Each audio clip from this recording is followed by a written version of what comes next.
The Ford-class aircraft carrier cost $13 billion to build.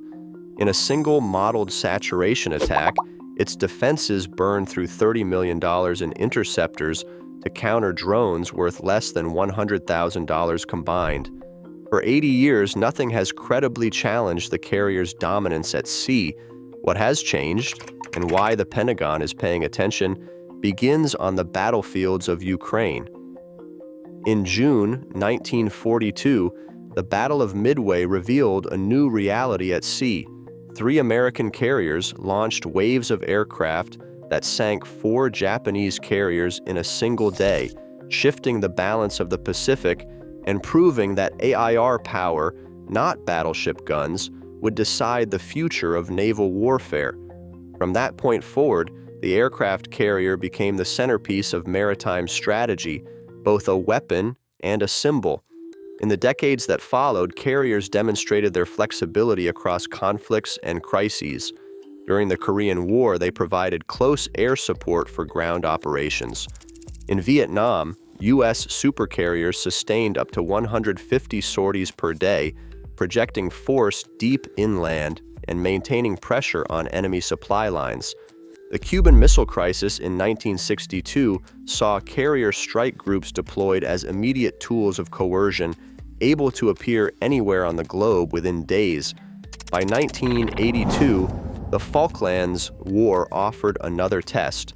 The British carrier HMS Invincible delivered air superiority over a distant theater, supporting amphibious landings and denying Argentine air attacks. For nations without nearby bases, the carrier proved itself as a mobile airfield, able to control the skies far from home. Over time, technological advances transformed these ships. The leap from propeller aircraft to supersonic jets, the arrival of integrated command and control systems, and the adoption of nuclear propulsion extended their reach and endurance.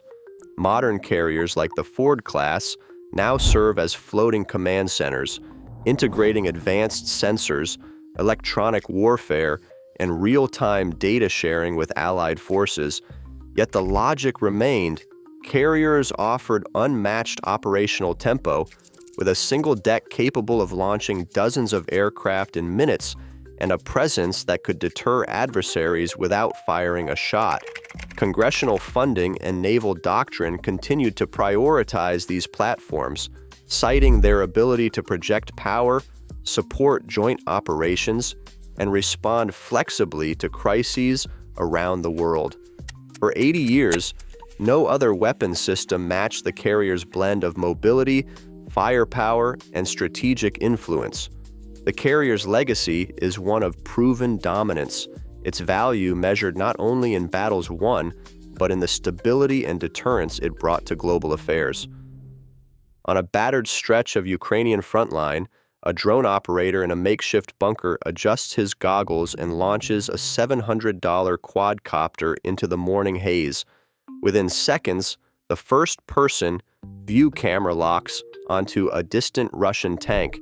The operator guides the drone low, hugging the terrain, then climbs suddenly and dives toward the turret. The feed cuts out on impact. Minutes later, a video appears in encrypted chat groups. Another confirmed strike. Another armored vehicle destroyed by a weapon that costs less than a single tank tread. This sequence is not an isolated event. Open-source intelligence teams have cataloged hundreds of similar FPV attacks across Ukraine. In 2023, Ukrainian brigades published after-action reports showing that coordinated waves of low-cost drones disabled air defense systems, struck artillery positions, and disrupted fuel convoys. One documented swarm attack neutralized an S-300 battery with a reported 70% kill rate per drone. Open-source intelligence analysts estimate Ukrainian forces employed up to 150 loitering munitions per month, with nearly half successfully hitting high-value targets. The scale of this swarm warfare is undeniable. Production keeps pace with demand. Field workshops assemble drone kits from 3D printed frames, and off-the-shelf electronics, driving per-unit costs as low as $900. Training cycles for new pilots have shrunk to just 3 days, supported by digital manuals and simulation apps. Operators describe launching a dozen drones at once, overwhelming Russian point defense and forcing adversaries to expend expensive missiles or reveal their positions. This rapid production is changing the math of conflict. The effects ripple beyond the battlefield. Naval analysts have begun tracking similar tactics along the Black Sea coast, where improvised maritime drones, derived from the same commercial technology, threaten patrol boats and logistics vessels. The anxiety among naval planners is real. The same principles that allow $1,200 drones to destroy tanks on land can be adapted to challenge billion-dollar ships at sea. The logic of disruption and saturation, proven daily in Ukraine, is now shaping the future of naval warfare. A Ford-class aircraft carrier costs nearly $13 billion to construct. That figure covers not only the hull and nuclear reactors, but also advanced radar, electromagnetic catapults, and decades of research and integration. The Navy's own budget documents confirm that each new Ford-class hull requires a multi-year procurement cycle and a total investment that rivals the GDP of small nations. By contrast, a first-person view drone, assembled from commercial parts and fitted with a basic explosive payload, can be purchased for as little as $500.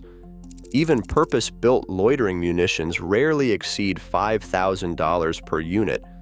Procurement analysts now track what they call the cost-exchange ratio, the difference between what it takes to threaten a carrier and what it costs to defend one.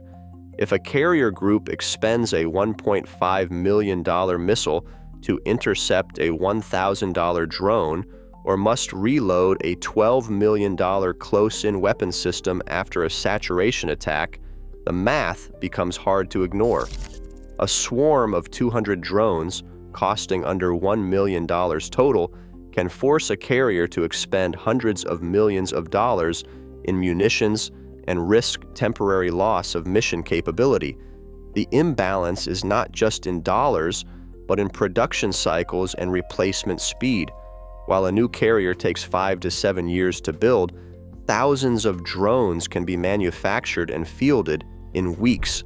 This financial logic is driving urgent reviews inside defense ministries and raising fundamental questions about how navies measure risk, resilience, and return on investment in an era of cheap, scalable threats.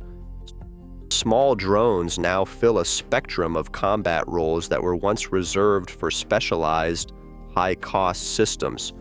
The most visible are first-person view drones. These agile quadcopters are often built from commercial racing parts, and they are piloted by operators wearing low-latency goggles. The live video feed allows precise manual control, guiding the drone to its target at treetop level or even through open windows. With a payload of 1 to 2 kilograms of explosives, a first-person view drone can disable a tank, strike a radar dish, or detonate on a ship's deck, all for a fraction of the price of a guided missile. Training to proficiency takes as little as 3 days, with digital simulators and field exercises compressing the learning curve. Loitering munitions, sometimes called suicide drones, add a different capability. The Switchblade 300, made in the United States, for example, weighs under 3 kilograms and can stay airborne for up to 15 minutes, scanning for targets up to 10 kilometers away. Once a target is identified, the operator can direct a terminal dive while the onboard camera transmits real-time imagery until impact. These systems blend reconnaissance and strike in a single, disposable package. Remotely piloted aircraft form the backbone of the intelligence chain. Fixed-wing models like the Bayraktar Mini and quadrotors, such as the locally produced K-Bor, provide persistent observation from 2 to 5 kilometers above the battlefield. Their video feeds are relayed to ground stations, where operators coordinate strikes, cue loitering munitions, or direct artillery fire. This intelligence, surveillance, and reconnaissance to strike chain compresses the time from detection to attack, often to less than 20 seconds. Together, these platforms, first-person view kamikaze drones, loitering munitions, and remotely piloted aircraft, create a flexible, scalable toolkit. Each type contributes to a doctrine of saturation and disruption, challenging the logic of traditional layered defenses through sheer volume, speed, and adaptability. Inside makeshift workshops, engineers assemble drone frames using 3D printed parts and commercial electronics, cutting per-unit costs to as little as $500. Production lines can turn out dozens of airframes each day, with supply chains drawing from global e-commerce platforms. Training for new operators is compressed, just 3 days of simulator drills and live flights before pilots are ready for combat sorties. Swarm tactics rely on layered coordination. A first wave of FPV drones draws fire and saturates defenses, followed by loitering munitions that exploit gaps. Signal jamming is countered by frequency-hopping radios, mesh networks, and at the cutting edge, fiber optic tethers that bypass electronic warfare entirely. Some swarms are guided by AI algorithms that assign roles and adapt flight paths in real time, reducing the need for human input. The result is a playbook where low-cost, rapidly trained teams can launch complex, multi-layered attacks that stress even the most advanced naval defense systems. A carrier strike group relies on a layered shield, but each layer comes with its own limits and costs. The Phalanx CIWS, a last line of defense, fires off a burst that can cost between $3,000 and $5,000 per engagement. Medium-range interceptors like the ESSM run $1 to $2 million per missile, while the SM-6 climbs to $4 million for a single shot. Directed energy weapons, such as shipboard lasers, promise lower per-shot costs, but remain constrained by power supply and weather. High-power microwave systems are still largely experimental, with limited range and uncertain reliability against dense swarms. As a research and development engineer points out, the math is relentless. A $500 drone can trigger a response that burns through thousands or even millions of dollars in defensive munitions. When attackers launch dozens or hundreds of drones at once, the economics of defense become unsustainable, placing enormous strain on even the most advanced naval platforms. A simulated 200-drone swarm, launched for less than $100,000, faces a carrier group prepared with 20 interceptor missiles and close-in defenses. As the model runs, interceptors are fired at incoming drones, each missile costing up to $2 million. The carrier's magazine empties quickly. Within minutes, $30 million in defensive munitions is spent. Despite layered shields, dozens of drones slip through, some striking radar arrays or disabling flight deck operations. The carrier survives, but at a staggering cost and reduced readiness. The exercise leaves planners weighing doctrine: continue investing in high-value platforms and expensive interceptors, or adapt to a world where mass, low-cost threats can saturate even the most advanced defenses. The answer is not yet clear, but the old equations no longer hold. Today, the logic of military dominance is shifting. When $500 drones can overwhelm billion-dollar defenses, disruption becomes as potent as destruction. The future of naval power now hinges on adaptability, not just scale. The real question is, who adapts faster, the legacy platforms or those rewriting the rules? Share your thoughts below.